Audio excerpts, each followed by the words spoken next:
Poxa vida, ainda bem, hein? Isso. Bem, meus irmãos, boa tarde a todos. Nós estamos aqui na Sociedade de Estudos Espíritas Francisco de Assis. Hoje, dia 28/11/2025. E nesse horário a gente estuda essa obra, ó, Dos Bastidores da Obsessão, de Divaldo Pereira Franco, pelo espírito de Manuel Filomeno de Miranda.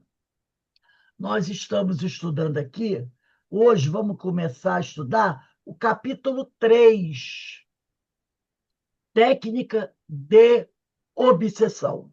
Bom, então vamos elevar o nosso pensamento ao alto, ao nosso Pai Criador, a Jesus, o médico das almas, para agradecer tudo aquilo que estamos recebendo e rogando ao Pai que nos abençoe, que nos fortaleça, que nos auxilie na nossa caminhada, para que a gente possa realmente crescer, melhorar, para que a gente possa, né, ter uma vida melhor, para que a gente possa fazer tudo aquilo, né, que a gente precisa fazer.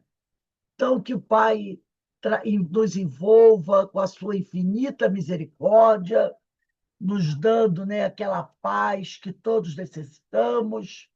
E também pedimos ao Pai que abençoe todos aqueles nossos irmãos mais aflitos, mais necessitados, para que eles possam também encontrar o melhor caminho para chegar até o Senhor. E assim, Senhor, envolvido por essas vibrações que caem sobre cada um de nós, te pedimos que nos dê a permissão para iniciarmos o nosso estudo da tarde de hoje. Graças a Deus. Então vamos lá. Capítulo 3, Técnica de Obsessão. Né? Então, é um estudo muito importante que a gente vai começar a fazer nesse capítulo, né? Porque toda vez que a gente trata de obsessão, a gente sabe que são coisas importantes que todos nós precisamos prestar atenção. Capítulo 3. Diz assim o Manuel Filomeno de Miranda: Saturnino, que é o mentor espiritual, o benfeitor espiritual, solicitou a Ambrósio que aplicasse recursos magnéticos nos centros coronário e cerebral de Mariana, de modo a despertar o passado adormecido nas telas da memória. Né? Então, é o capítulo 3, Técnica de Obsessão. Ativados os chakras, através dos passes habilmente aplicados, a paciente, desdobrada parcialmente pelo sono físico, pareceu sofrer um delíquio. Delíquio quer dizer perda de sentidos, para logo modificar a expressão semelhante a alguém que acorda após demorado sono, no qual pesadelos cruéis houvessem tomado corpo destruidor. Então, a partir do momento, né, que eles começaram a tratá-la, e quem veio tratá-la foi Ambrósio, auxiliar, né? Um auxiliar de Saturnino. E ele começou a aplicar passes, esses recursos magnéticos, nos centros coronário e cerebral. Centro coronário fica aqui no alto da cabeça e o cerebral fica aqui, entre as duas sobrancelhas. É o chamado, é o coronário frontal, que também é chamado de cerebral. Então, ele fica aqui, o centro de força fica nessa região entre as sobrancelhas, tá? Então, no momento que ele começou a aplicar passes na companheira, nessas duas regiões, nesses dois centros de força, o passado dela começou a se despertar. O passado dela começou a despertar. Aí foram ativados os chakras, que são os centros de força, através dos passes habilmente aplicados a ela, que estava desdobrada parcialmente pelo sono físico. Então, pareceu que ela sofreu uma perda de sentidos. É como se ela tivesse tido um leve desmaio. E logo depois, ela modificou a expressão dela. Parecia que ela era alguém que tinha acabado de acordar de um sono bem demorado, né? Como se ela tivesse sofrendo, como se naquele sono que ela despertou, ela tivesse tido pesadelos terríveis, tá? Então, eu imagino uma pessoa que acordou tendo pesadelos muito fortes e acorda assustado, né? Porque toda vez que você acorda, depois de você ter pesadelos terríveis, você fica muito assustado. Você fica muito, né? Porque ninguém acorda de um pesadelo tranquilo, né? Sorrindo, né? Quando a gente, como ele diz aqui, né? Ela acordou como se tivesse tido demorado sono, no qual pesadelos cruéis houvessem tomado o corpo destruidor. Então, ela acordou assustada. Nesse livro aqui, que eu recomendo para vocês, chamado A Reencarnação em Xeque, do Ricardo de Bernardi, aqui no capítulo 16, ele vai fazer comentários muito interessantes sobre esse fato. Ele vai dizer assim: isso. Erros podem ser corrigidos e apagados, né? Graças a Deus. Erros podem ser corrigidos e apagados. Errar é humano e típico de um ser em vias de aprimoramento progressivo. No caso dela, Aldegundes, ela cometeu o adultério. O adultério é um erro. Todo mundo sabe disso, né? E errar é humano. Errar é humano, tá? E, e típico de um ser em vias de aprimoramento progressivo. Se alguém erra ou comete um equívoco de conduta, passa a estar transitoriamente em desacordo com a lei cósmica universal. Então, todo mundo que comete um equívoco de conduta, o adultério é equívoco de conduta, ele fica transitoriamente. Por que transitoriamente? Porque ele pode se corrigir. Então, ele não está condenado para toda a eternidade. Transitoriamente, ele está equivocado, tá? Porque ele está em desacordo com a lei cósmica universal, que está onde? Na nossa consciência. Questão 621 do Livro dos Espíritos. Onde está escrita a lei de Deus? Na nossa consciência.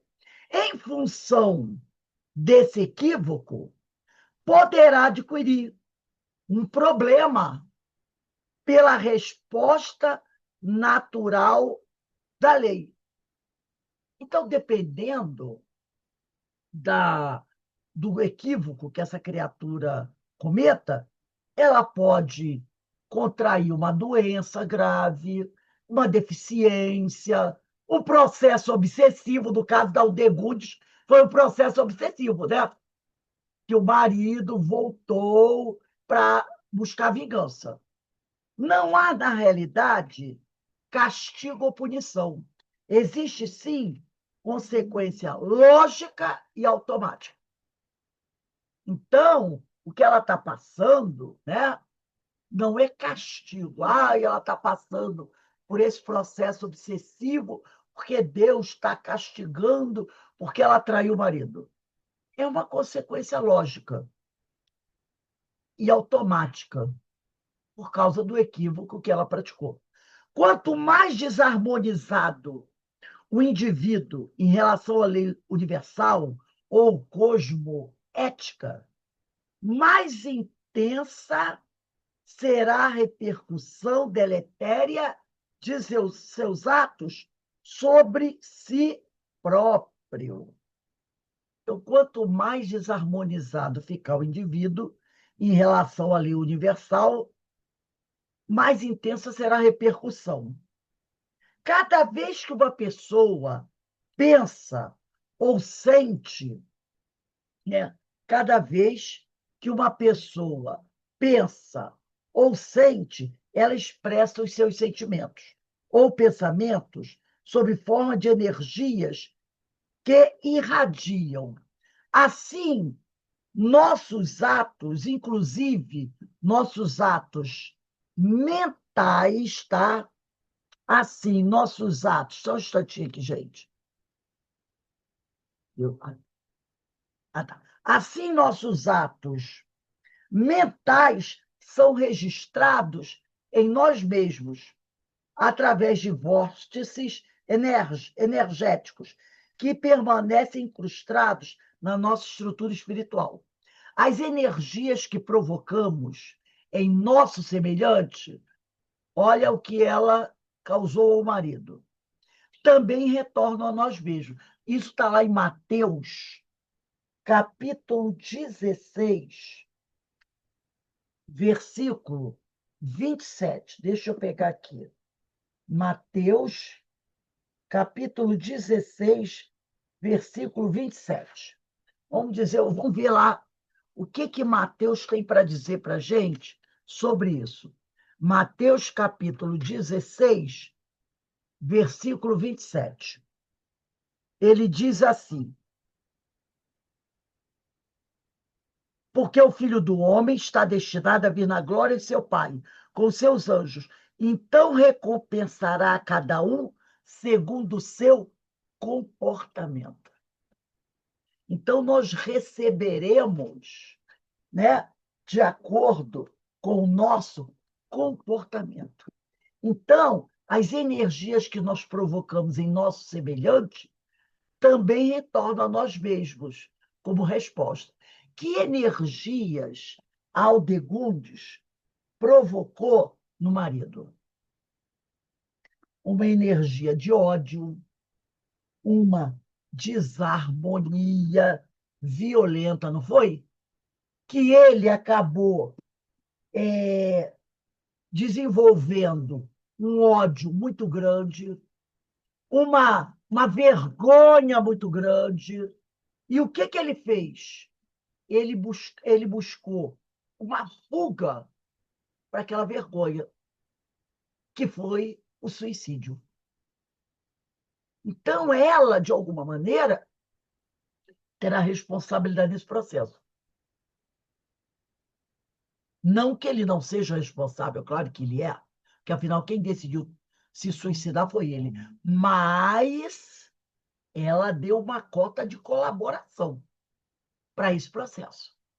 E ela vai ter que ser responsabilizada por isso. Aí ele continua aqui. Cada espírito traz na sua essência toda a carga energética positiva e negativa, decorrente da sua natureza, do que ele realmente é, pelos seus valores e defeitos. Alguém que vivenciou frequentemente, em diversas vidas, situações desastrosas em termos de convívio afetivo ou sexual, no caso Aldegundes, ocasionando pelo seu livre-arbítrio circunstâncias profundamente dolorosas a outros seres, traz indelevelmente marcado em seu inconsciente os atos do seu passado. Voltando à questão 621 do Livro dos Espíritos. Não se trata, em hipótese alguma, de punição ou simples pagamento de dívidas do passado.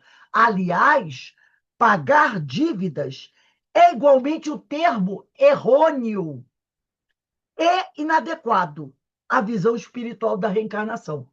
Então, nós não devemos usar, quando a gente estiver se referindo à reencarnação, a equívocos que nós cometemos no passado, nós não devemos falar, ele vai ter que pagar dívidas. Não. O termo correto é processo educativo. cidadão precisará passar por um processo educativo. Se for, só ocorre reajuste ou reharmonização do indivíduo quando este se modifica intimamente. Então, só o indivíduo só vai conseguir se reharmonizar com a lei essa que ele infringiu, no caso da Aldegundes, com adultério, quando ela promover uma mudança de conduta. Aí a gente lembra quando, lá do Evangelho de João, capítulo 8, versículo 11, quando Jesus disse para a mulher adúltera: vá e não peques mais. Ele estava convidando ela a fazer o quê? Uma mudança de conduta. Vá e não peques mais. Aí sim, ela vai se reharmonizar com a lei. Quando ele, o cidadão, passa a não agir da mesma forma como vinha procedendo anteriormente, ou seja, quando seu espírito vibra em uma energia pura, mais luminosa e mais próxima do amor, só aí que esse indivíduo vai conseguir se reharmonizar.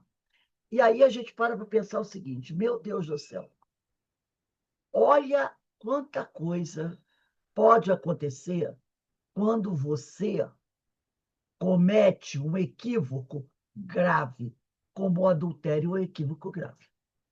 Quando você provoca no seu semelhante uma desarmonia, um desequilíbrio.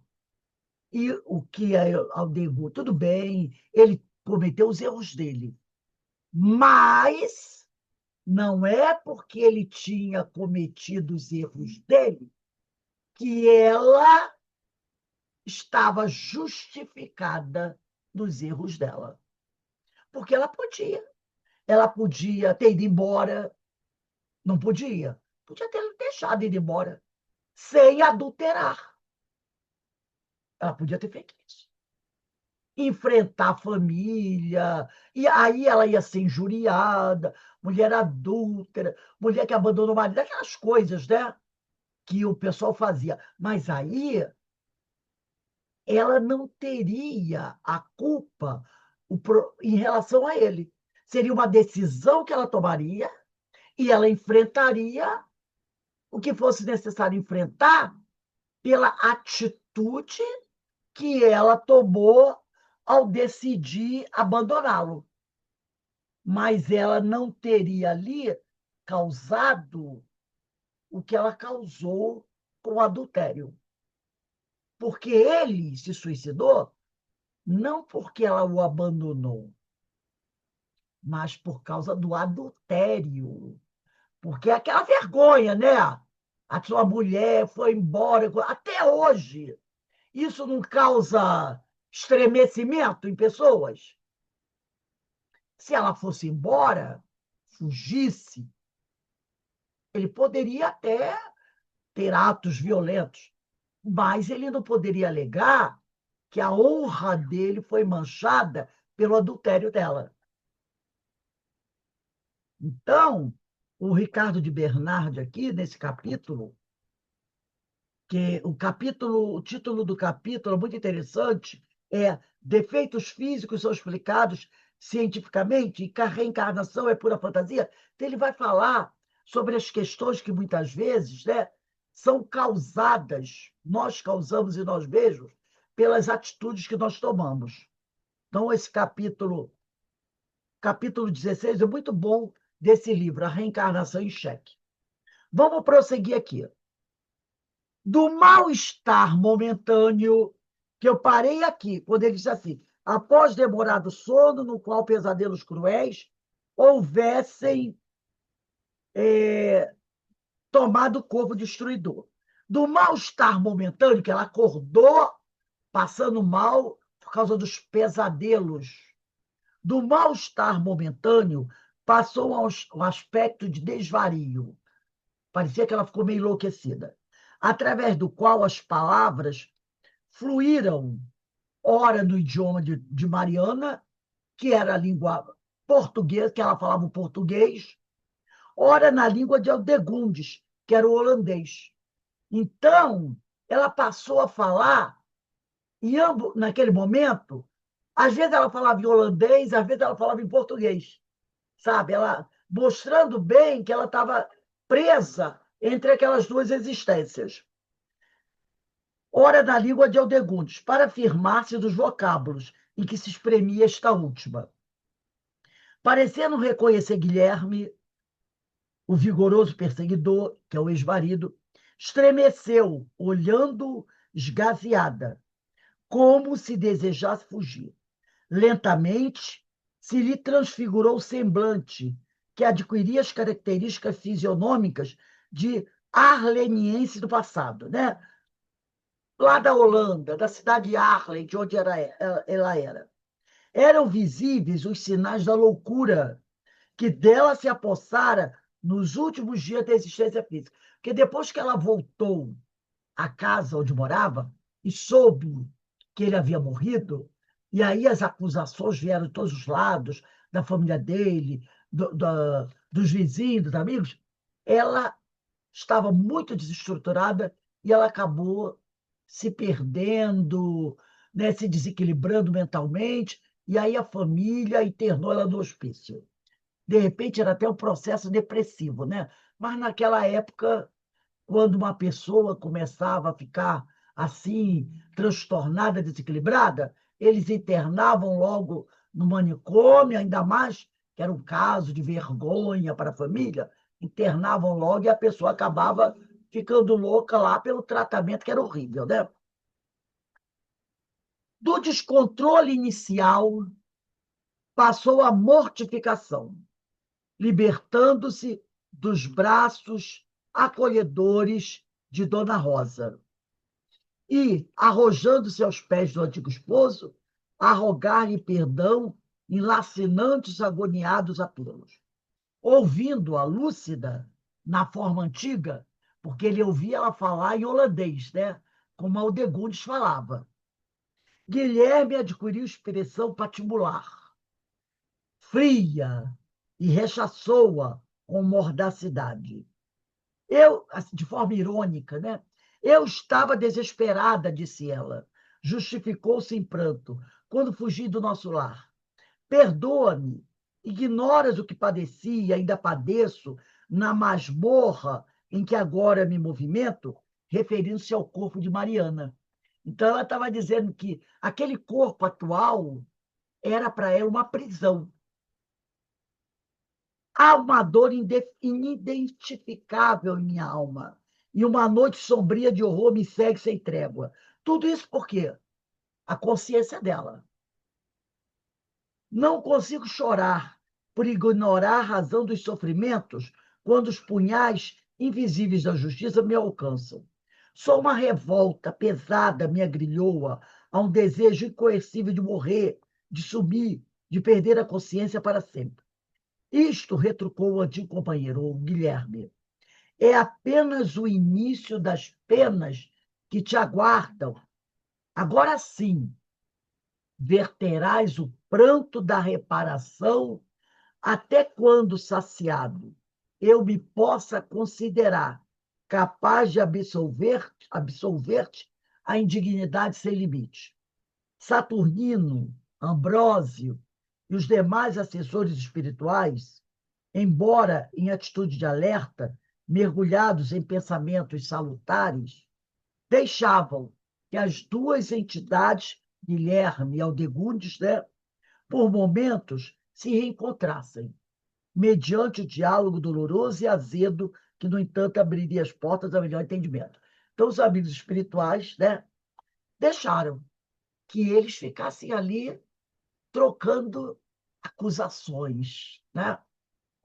Fugi do lar e reconheço o meu crime, mas ignoras o castigo que experimentei logo depois.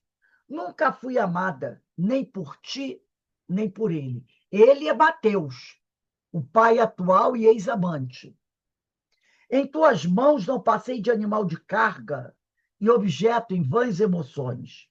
Nas mãos dele, não fui além de um vaso de desejos violentos. É claro que a nuvem da ilusão só mais tarde me deixou ver o abismo, porque ela se separou do marido, fugiu com o amante, viveu algum tempo com ele, né? Mas depois ela percebeu que ele a estava enganando e que aquilo tudo era uma grande ilusão. E era tarde demais. Voltei então.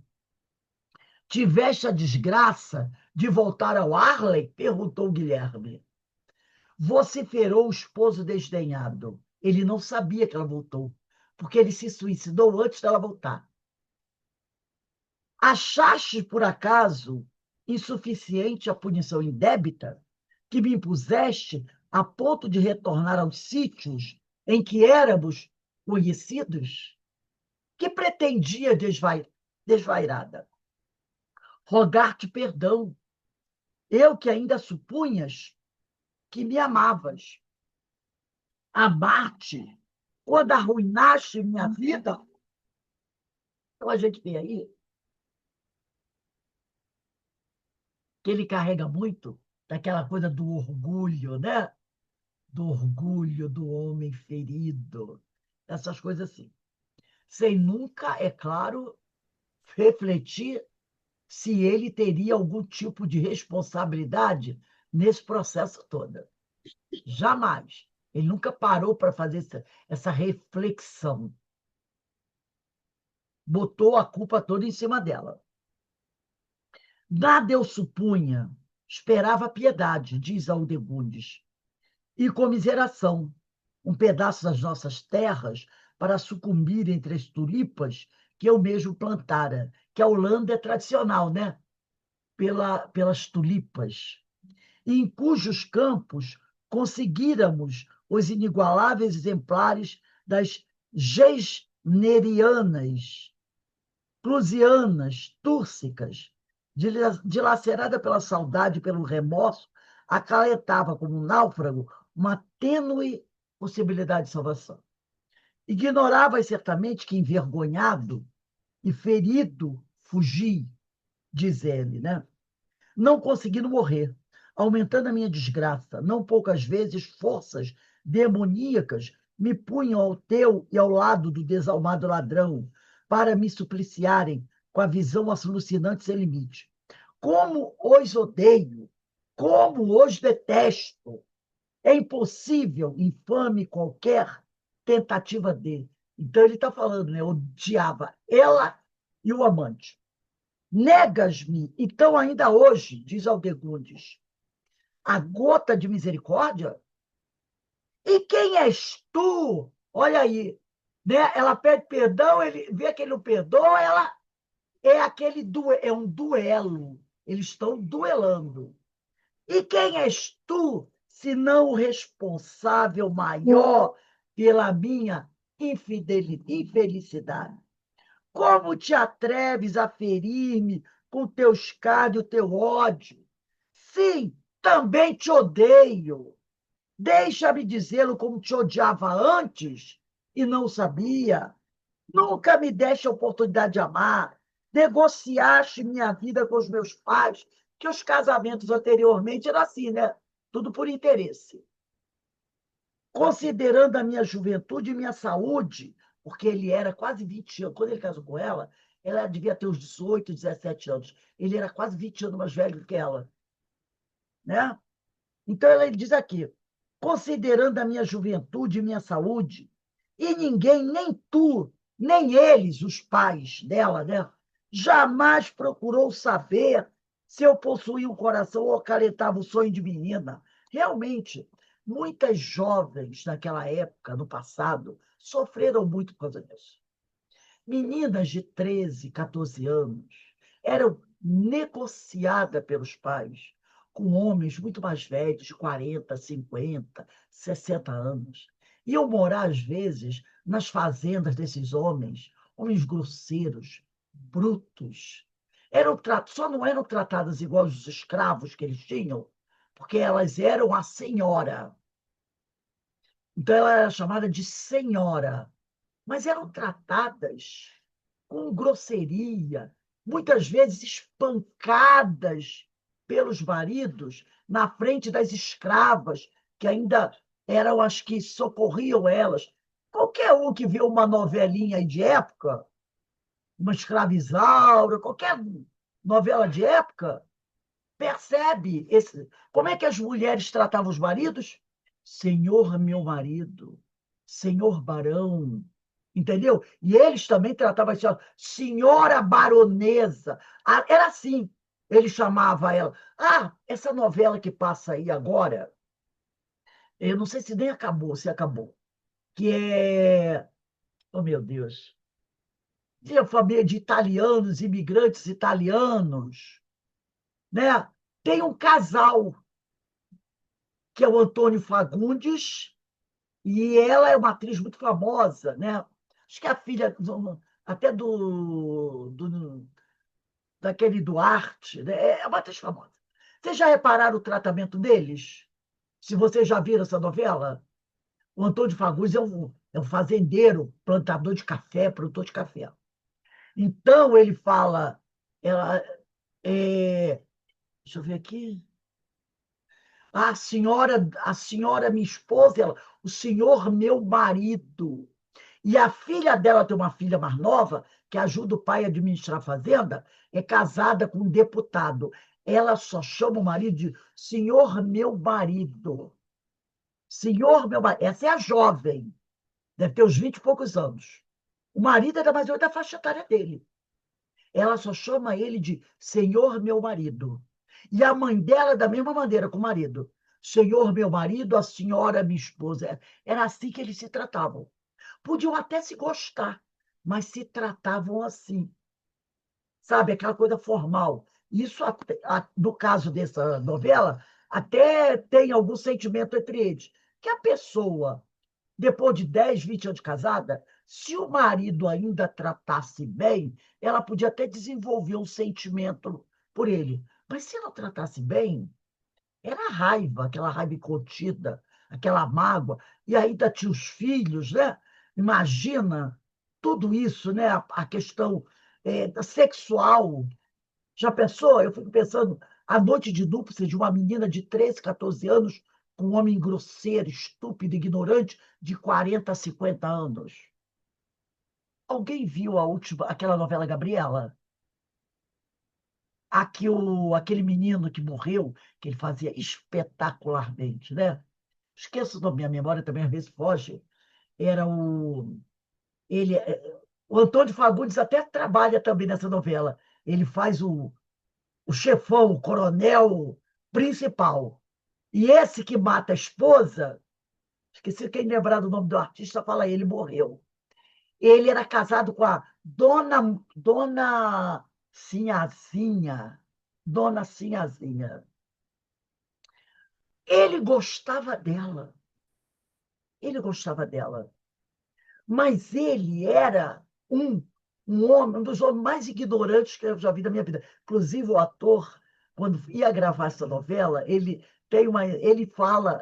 falava para a atriz, né, que era a esposa dele, que era uma grande atriz, ele pedia desculpas a ela, por causa dos termos que ele usava na novela para lidar com ela, né? Ele era uma coisa, aquele negócio, vamos para a cama que eu vou te usar. Era o termo que ele usava. E ele a mata, porque ela o trai. Ele a mata. Mas depois ele começa a sentir remorso. Porque tem mais cenas que ele diz: eu matei a mulher que eu amava. Ele era apaixonado por ela.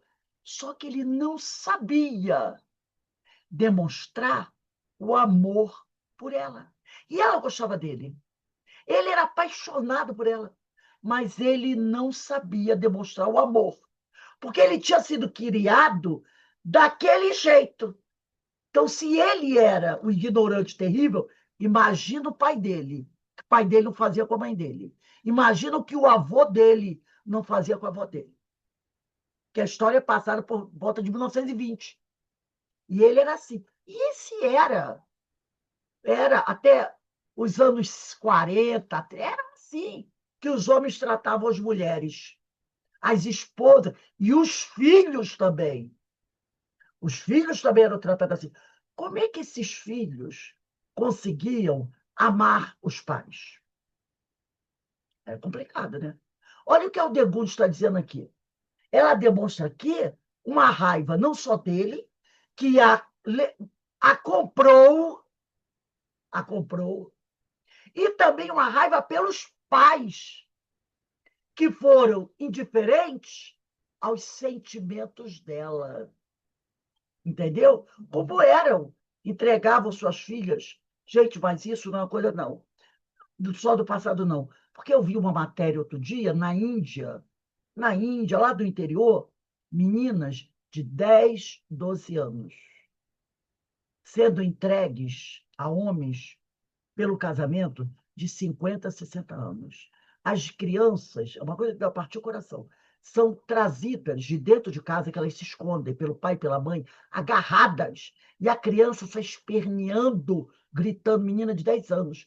E aí o pai bota em cima do cavalo onde está o marido, e a família do marido, que vai lá buscar a menina na casa, ele entrega o dinheiro para o pai agarra a filha, a criança esperneando, põe em cima do cavalo, o marido amarra com corda a criança no cavalo e sai arrastando o cavalo e a criança vai gritando, a menina, gritando, porque agora ela está casada com aquele homem horroroso, nojento, 10, 11 anos. Depois mostrou uma cena de um homem que devia ter uns 50 e poucos anos, uma menina de 11 anos, grávida, esposa dele. E aí na matéria vem dizendo que muitas delas morrem durante o parto. Então eu pergunto, como é que esse espírito, ao chegar na espiritualidade, se não for um espírito elevado, como é que ele vai se sentir em relação àquele homem, àquela família? Percebeu? Então, isso não é coisa lá só de 1500 e pouco, não. Acontece hoje, hoje, nesses países, na África e no Brasil também. Tem umas questões aí, lá naquela ilha de Marajó, lá no Pará, entendeu? Que tem umas denúncias de umas coisas terríveis assim. Ô, Rose, Oi. o personagem que interpretou lá no Gabriela, o Zé Jesuíno, Wilker, José Wilker. Coronel Jesuíno, né? Acho que era o Jesuíno, né? Ele é o espetáculo, mas ele disse que quando terminava a gravação, ele se sentia mal, porque aquele homem era totalmente contrário que ele era, né? Todas as atrizes diziam, uma delas é uma atriz famosa, ela sempre dizia que ele sempre foi um homem gentil, e quando ele acabava, ele disse que ele se sentia mal e pedia desculpas às atrizes, né? Por aquela atitude que ele tomava. Mas aquilo é o reflexo de muitos homens que ainda estão aqui entre nós, tá? Que ainda estão aqui entre nós. Então, há tanto que tem gente por aí que diz assim: meu pai nunca me deu um beijo, meu pai nunca me abraçou. Ninguém nunca ouviu isso falar, né? Então ela diz aqui, né? Nunca me deste, falando do marido, oportunidade de amar. Negociaste minha vida com os meus pais, considerando a minha juventude e a minha saúde. E ninguém, nem tu, nem eles, que são os pais, jamais procurou saber se eu possuía um coração ou acalentava o sonho de menina. E soluçando comovedoramente, prosseguiu: amante do dinheiro, a nada mais querias, senão qualquer coisa que se constituísse meio de possuir mais. Então ela diz: você só pensava em aumentar a sua fortuna.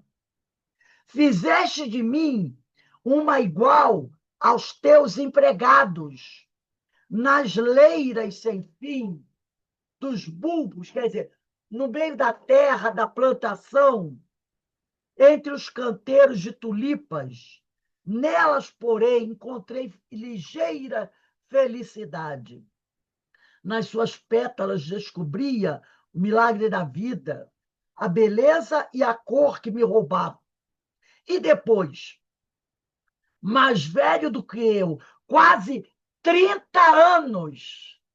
Então, quando ela casou com ele, ela devia ter uns 16, que era o normal, e ele já tinha quase 50. Eras verdugo cruel. Não te justifiques, infeliz, bradou apoplético, quer dizer, furioso. Trate-ei a verdade, agora dizendo que nunca me atrevera mostrar-te antes. Sim, dir-te-ei, eras e continuas ambicioso e frio. Então, eles estão travando o tremendo elo ali. E os amigos espirituais estão deixando. Até para que eles possam colocar para fora todo aquele sentimento, né, que eles trazem com eles. Quando demandaste Leider e depois Amsterdã para negociar com o governo terras e terras que viriam da dessecagem do lago, deixando-me só entre teus empregados e teus amigos, não zelavas por mim, tornava-me o fiscal dos teus bens, a serva que inspecionava os servos. Contrataste Jacó, que chegara fazia pouco dos primeiros guestes do Golfo, acostumados aos laboros no Al. Al quer dizer, o Golfo referido é o de Zunderzê, que neste século foi em grande parte escoado e dissecado, transformando-se em terras cultiváveis, sendo quase substituído nos últimos 44 poldres, né? O Al é um dos cursos da água do Reno, onde há uma aldeia do mesmo nome. Aí tem uma notinha do auditor, né? E aí ele diz aqui: contrataste Jacó, que chegara fazia pouco tempo do Gueste, do Golfo, acostumado aos labores, e que jovem como eu, então Jacó, jovem como ela, eu me sensibilizar o coração, em constante soledade, quer dizer, em constante saudade. Relutei-me muito entre a fidelidade ao teu abandono e a solidão de felicidade. Então, o Mateus, né, que atualmente é o pai, chamava-se, na época, Jacob, né? Jacob, que era o nome do pai dela no passado, e amante dela, Jacob. Aí ela diz aqui, né? É, e a entidade sofrida não pode continuar, ela não pôde continuar falando. As tormentosas evocações alanceavam-na. Depois de uma pausa, prosseguiu, ante a expectação de Guilherme, que parecia atoleimado com as informações que lhe chegavam então. Fugimos para Amsterdão. Nunca, porém, fugi de mim mesma.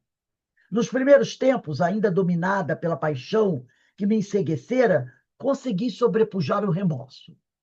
Depois, despertei, abandonada, 6 meses após, na cidade em miserável condição de desprezo entre mulheres felizes do Porto. Infelizes do Porto. Quer dizer, ele a levou o Jacob para lá. E o que deve ter acontecido? Com o passar do tempo, ele deve ter prostituído ela. Entendeu? Que era muito comum fazer.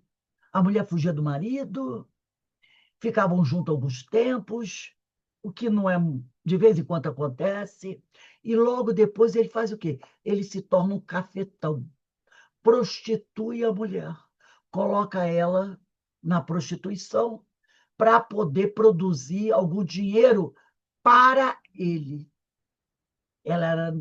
Ainda era jovem. Por isso que ela diz aqui, depois de 6 meses, é que despertei. Que despertar foi esse? Caiu a ficha. Caiu a ficha. Ela percebeu que ele não a amava, que ele a estava explorando. Despertei abandonada. Ela deve ter percebido que ele estava explorando. Ela já devia estar muito doente, já não tinha mais a beleza de antes, que trabalhar com prostituta naquela época, da beira do cais, não era para qualquer uma, não. Então, ele deve ter feito o quê? Abandonado ela e foi em busca de outra, mais jovenzinha, mais bonitinha. Então, ela diz aqui, ó, despertei abandonada, quer dizer, caiu a ficha, 6 meses após, na cidade, em miserável condição de desprezo entre mulheres infelizes do Porto, outras mulheres prostituídas. Deixara-me Jacob, que jamais me tivera qualquer afeição, fugindo para a Bélgica após ter me iludido, sem retornar jamais. Quando ele viu que ela não estava mais com a mesma beleza e não estava mais produzindo o dinheiro que ele precisava, não era, quando ela não era mais novidade naquele ambiente, ele abandonou ela própria sorte. Compreendes o que me aconteceu? E isso não é tudo. Depois de deambular, porque aí ela continuou vivendo lá, na mais estúpida miséria, não suportando as humilhações que eram superiores às minhas forças. Quer dizer, ela continuou na prostituição, vivendo, porque o que restava para ela, né? Continuou vivendo ali na prostituição. Até que um dia ela não aguentou mais. Que eram superiores às minhas forças, lembrei-me dos campos floridos. Não parece a história do filho pródigo, a parábola do filho pródigo? E da terra generosa. Voltei e busquei-te. Só então eu soube. Haviam-se passado apenas 5 anos. Então, repara, ela ficou 6 meses com Jacó e 4 anos e meio sozinha, se prostituindo. Porque ele, logo que eles fugiram, ela, 6 meses que ele ficou com ela, e abandonou. E ela ficou lá, 4 anos e meio, vivendo como prostituta no Cais do Porto, para sobreviver, até que decidiu voltar. Então, ela diz aqui, haviam passado apenas 5 anos. Eu nem sequer fora reconhecida pelos antigos vizinhos. Gente, ela deveria ter, pelo menos, talvez, uns 25 anos. Era uma mulher jovem ainda, né? Mas estava tão acabada que ninguém a reconheceu. Pelos antigos vizinhos, tal o meu estado, informado da tragédia que eu causara, aí ela ficou sabendo que ele se suicidou. Enlouqueci e, desvarada pelas ruas do Harley, fui lançada ao hospício como um animal, numa jaula onde sorvi por longos anos a própria desdita, até que a morte me libertou. Então, ela não morreu logo, ela viveu ainda muitos anos no hospício. Para a morte a libertou para dores muito maiores. Na minha loucura, eu te vi agoniado, a maldizer-me, a perseguir-me. Vês agora? Tudo por culpa tua, do teu egoísmo. Então, um acusa o outro da própria desgraça. Sim, diz o Guilherme, eu estava ligado a ti sem o saber. E nunca mais. Aí ele perguntou: e nunca mais encontraste Jacob? Indagou o Guilherme. Nunca, ela disse, nunca mais eu encontrei o Jacob. Repare, ela não tem noção que o Jacob é o pai dela, Mateus. Ela não tem essa noção. Então, ela diz aqui, nunca mais eu o encontrei. Se eu o encontrasse, que não faria com esse meu outro algoz? Pois eu te direi, diz o Guilherme, vives novamente com ele, és sua filha. Filha, deliras. Através de qual sortilégio, quer dizer, magia, o inimigo poderia tomar o corpo de meu pai? Não zombes de mim. Ouve, Aldecundes. Morrestes e voltastes a viver. Esta é a verdade. Guilherme demonstrava em sua voz todo o seu desprezo. Logo depois prosseguiu. Deus, que é justiceiro, Dele fez o teu pai. Olha como ele vê Deus.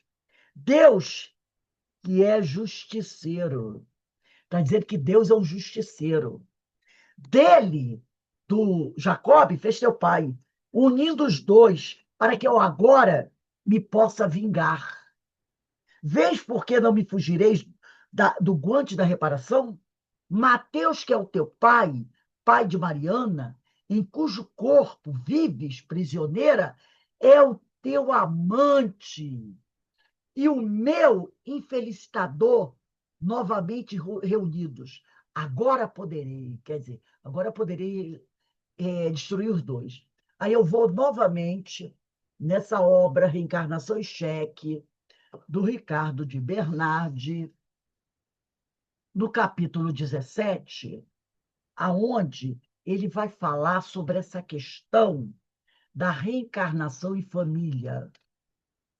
Ele vai dizer assim, deixa eu ver onde eu marquei, tá? Dois. Oi. Qual o parágrafo do Ricardo de Bernardi? É o... Olha, capítulo 17, deixa eu ver aqui. 1, 2, 3, 4, 5, 6, 7, 8, 9. Começa assim. A paternidade e a maternidade. Parece que é parágrafo 9. Vê se você achou. Ele diz assim, é muito interessante isso aqui. A paternidade e a maternidade são quase sempre decorrentes de vínculos pretéritos. Olha aí. A paternidade e a maternidade são quase. Não está dizendo que é sempre. São quase sempre. No casal Degunde, sim.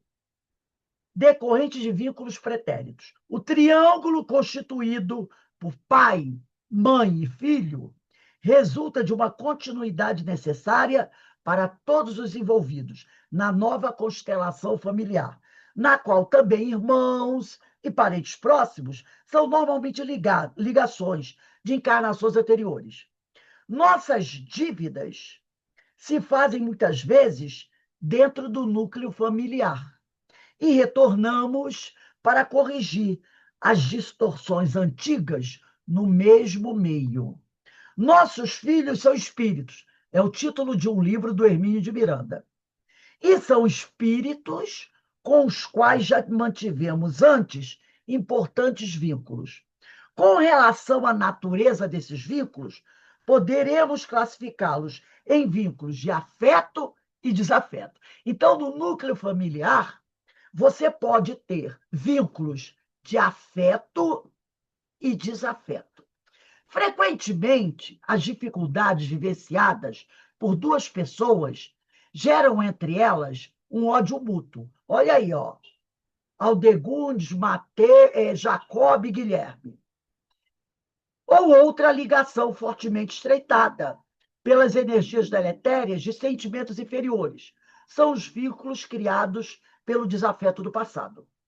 Uma vez estabelecida essa troca recíproca das vibrações desestruturantes, cria-se um elo magnético que prenderá mutuamente os dois indivíduos. Aldegundes, Guilherme, Aldegundes, Jacob.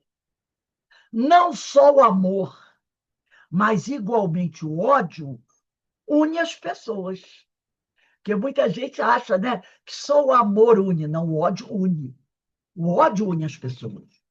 Uma união no sentido de dependência energética, que em alguns casos chega a consequências extremas.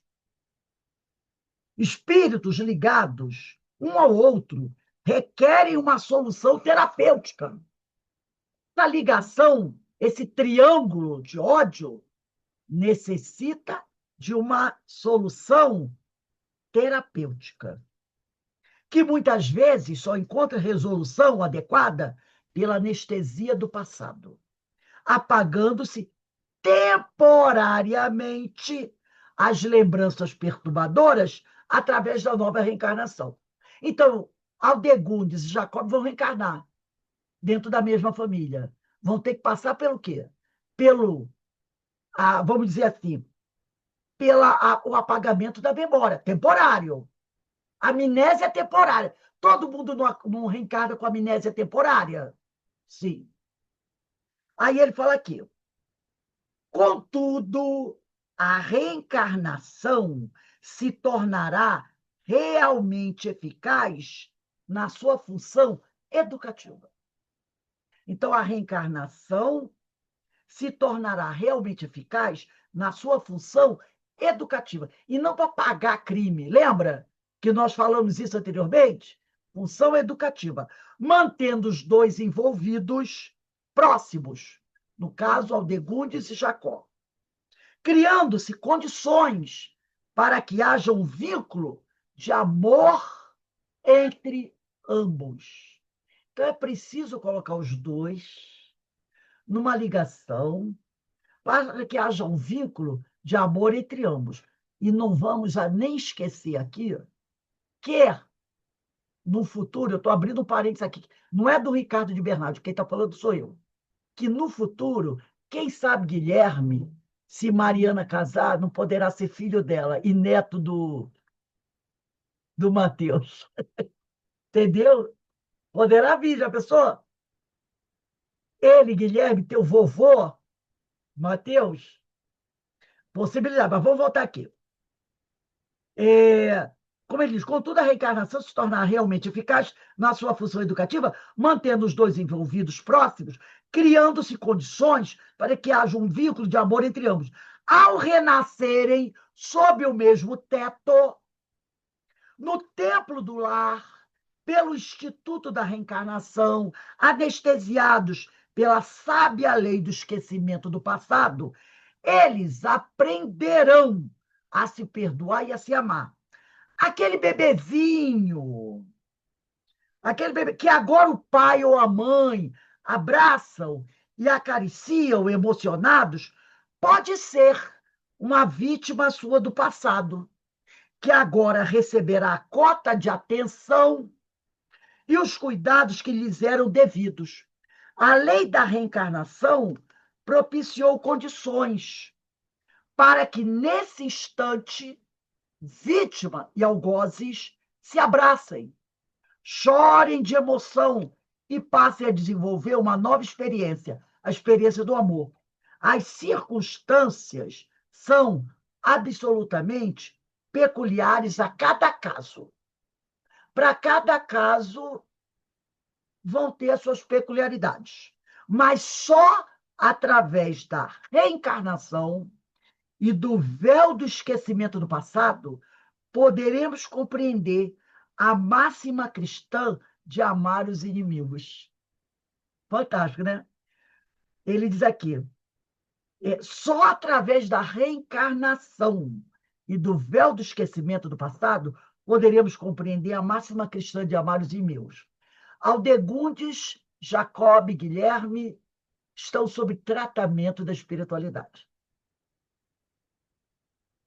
Né? Quiçá, do futuro, ao final da obra, Jacob não amará verdadeiramente Aldegundes como filha. Aldegundes não amará Jacob, que a deixou das condições, como o verdadeiro pai.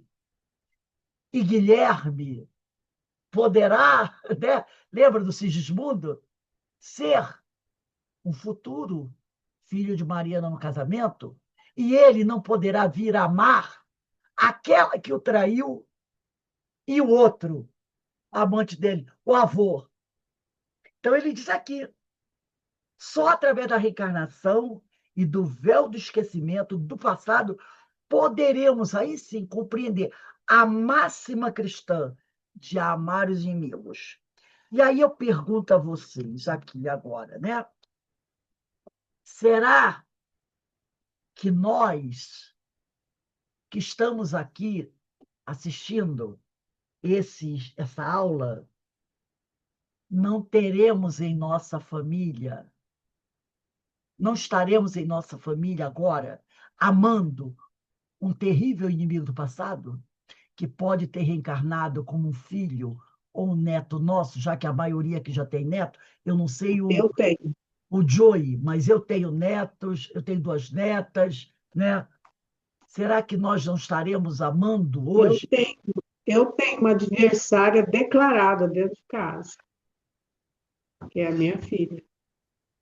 E que você ama, eu te conheço, conheci tua filha, e que você ama demais. Não Ah, é? é o duelo constante. Então, aí, e só através da reencarnação e desse esquecimento do passado, esse amar os inimigos se concretiza. Quem de nós não terá um filho, um neto, não é? Que poderá ter sido no passado um encarniçado adversário, mas que hoje nós amamos muito. E a gente não entende por que, né, essa dificuldade de relacionamento, apesar de eu amar tanto aquela criatura. E saber que aquela criatura me ama, como mãe, apesar do choque. Não é? Rose, ô Rose, Olha, e amigo, isso se aplica também às pessoas que aparecem nas pessoas, da vida das pessoas, claro, independente, claro, porque independente de parentesco. às vezes aquele que chega na nossa vida se torna um amigo, um marido, uma esposa, pode ser um terrível adversário do passado, que se uniu a você agora para formar uma família e a gente passar por esse processo educativo. Ou para ajudar um ou outro, né? Sim, às vezes se consegue, outras vezes não. Não. Como nós já estudamos, às vezes o relacionamento não vai à frente. Aí o que acontece? Isso foi estudado já. A gente adia, né? Lembra, estudamos isso, adia para o futuro uma nova ligação. Por quê? Porque se você tem um adversário do passado, que seja que se torne uma esposa ou um marido, mas aquela união não vai à frente, porque como nós já estudamos isso, às vezes a relação chega num momento que é melhor separar do que continuar aquela situação. Mas isso não quer dizer que o problema foi resolvido, porque não houve harmonização. Então, esse processo de harmonização está sendo o quê? Empurrado para o futuro. No futuro, novamente, essas duas criaturas terão que se unir. Se não conseguiram se reajustar agora como marido e mulher, ou mulher e marido, poderão no futuro vir como filhos. Que aí não pode. Como é que eu vou me divorciar do meu filho e da minha filha? Né? Se eu divorciei dele, apesar que mantivemos o casamento, e era a possibilidade, a chance ali de resolver aquela questão, mas não deu para resolver, então adia-se para o futuro. Porque esquecido o fato não será. Jesus já falou: ninguém sairá daqui até pagar o incentivo. Esquecido será. Adia-se para o futuro, e no futuro poderemos ter aquele cidadão, aquela cidadã, como um irmão, como uma irmã, como um filho, como um neto. Às vezes, um neto que você acaba criando como filho, porque contingências da vida coloca aquele neto no teu colo como filho, você vai criar como filho, vai amar. Então, o processo da justiça de Deus é infalível. E é isso que o Ricardo de Bernardi diz aqui para gente. E eu achei fantástico, né? E depois, prosseguindo ainda, se eu não me engano, nessa aula, ele vai ainda falar, né, sobre a questão da energia, do porquê, mas esse amor não era para ter acontecido, esse amor entre Aldegundes e Jacob, não era para ter acontecido. E por que ele vai acontecer agora? Então, e não como casal, como marido e mulher, e sim como mãe, pai e filha. Então, ele vai explicar por que esse amor. Então, é muito bom esse capítulo desse livro A Reencarnação em Xeque, né? Esse capítulo 17. Ele explica tudo muito direitinho, é muito bom mesmo. Então, gente, nós vamos parar aqui.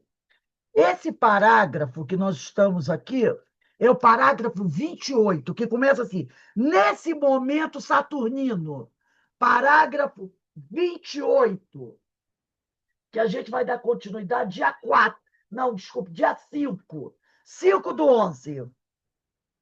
Nesse momento, Saturnino pousou à destra. 5/12.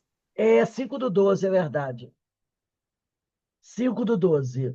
Nesse momento, Saturnino, é o parágrafo 28. Então, a gente vê como a gente vai aprendendo coisas aqui, né? Vai aprendendo coisas. E aí tem gente que vai dizendo assim, gente, pelo amor de Deus, não dá para reencarnar como vizinho, não, porque pelo menos como vizinho tem um muro separando os terrenos, né? Eu não preciso ver todo dia. Deixa como vizinho, mas tem que reencarnar dentro da minha casa? Como vizinho, tudo bem, que até vejo ele quando sai para trabalhar de manhã, né? Oi, vizinho. Boa tarde, vizinho. Não estou afim, bato a porta, fecho a janela. Não, não pode ser como vizinho, nem como verdureiro que passa uma vez por semana para oferecer o pé de alface, se você quer comprar. Nem como moço da Conlurb, que vem 3 vezes por semana para levar o seu lixo.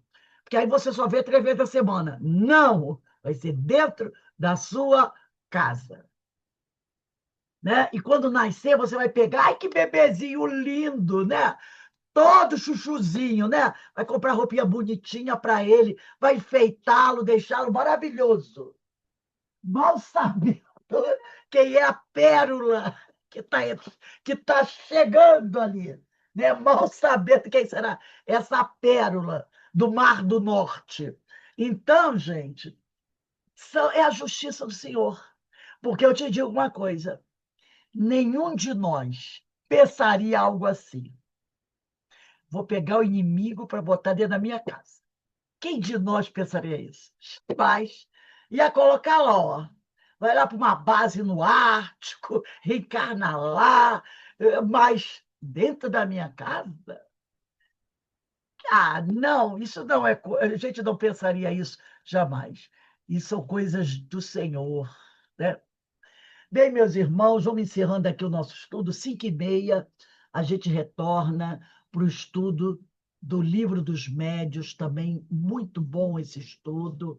Se complementa, né? Um estudo se complementa com o outro, porque aqui na nossa casa, o pedagógico, olha, é de primeira qualidade. Todos os estudos se encontram. Já perceberam?